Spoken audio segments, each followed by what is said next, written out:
అలాగే పీఆర్పీ, జీఎఫ్సీ మధ్య డిఫరెన్స్ ఏంటి? అలాగే ఇది ఓజోన్ థెరపీకి భిన్నంగా ఉంటుందంటారా? పిఆర్పి అంటే ప్లేట్లెట్ రిచ్ ప్లాస్మా. మనం బాడీ నుంచి బ్లడ్ తీసుకొని బ్లడ్లో there are different components, white blood cell, red blood cells, plasma, platelets అనేవి ఉంటాయి. సో అన్ని మనం we segregate and use only the platelets. So that is what is called as PRP.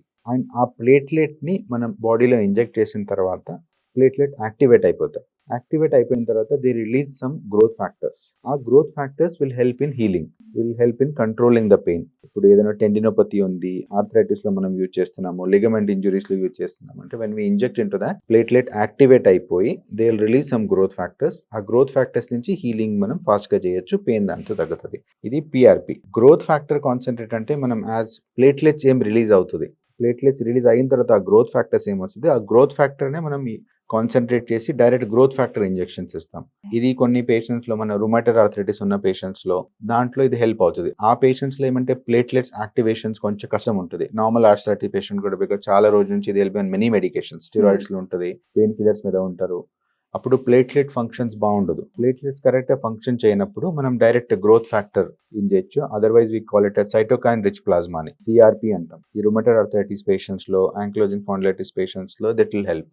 So platelet నుంచి release అయ్యే growth factors ని ముందే మనం ఆ గ్రోత్ ఫ్యాక్టర్స్ ని తీసుకొని మన జాయింట్ లో ఇస్తాం.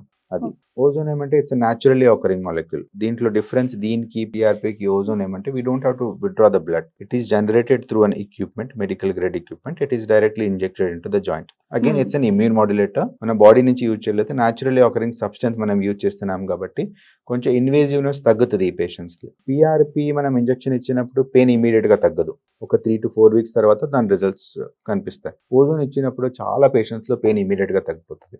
That is one of the advantages of ozone. Okay sir. అలాగే పేషెంట్లకి ఎంత సమయం పడుతుందంటారు ఈ ఓజోన్ థెరపీకి? It is around 30 minutes to 1 hour.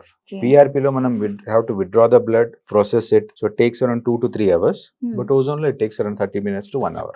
అంటే పెయిన్ గానీ లేకపోతే ఎలా ఉంటుంది వాళ్ళ పరిస్థితి? Just a needle procedure. మనం స్పెసిఫిక్ ఏరియా హిప్ జాయింట్ లో వెళ్తున్నాము, స్పైన్ లో ఇస్తున్నాము, నీ జాయింట్ లో వెళ్తున్నాము, we go with a needle, locate the precise point and inject ozone into that. కొందరు ఓడ్చుకుంటారు, కొందరు ఓడ్చుకోలేరు. సో వాళ్ళకి అంటే ఏమన్నా ఎఫెక్ట్ ఏమన్నా ఉంటుందా? లేదు, ozone is very safe procedure provided the technicalities of it properly use. Dose correct use చేసి the method is followed, correct dose, correct technique, correct location అదే మరి కరెక్ట్ చేసినప్పుడు it's a very safe procedure. So dose గురించి అన్నారు కదా sir. So dose అంటే బాడీకి బట్టి ఇస్తారా డోస్, లేకపోతే ఏ విధంగా? కండిషన్ బట్టి యూజ్ చేస్తాము. ఇప్పుడు హిప్ జాయింట్ లో యూజ్ చేసినప్పుడు use a different doses. Spine లో యూజ్ చేసినప్పుడు, ఇప్పుడు డిస్క్ పెయిన్ ఉంది దానికి మనం యూజ్ అ డిఫరెంట్ డోసెస్. నీలో యూజ్ చేసినప్పుడు డిఫరెంట్ డోసెస్ యూజ్ చేస్తాం. 70 మైక్రో నీలో యూజ్ చేసినప్పుడు యూజ్ అరౌండ్ 70 microgram. షోల్డర్ లో యూజ్ చేసినప్పుడు use a different doses. It has been decided to use these doses after multiple studies.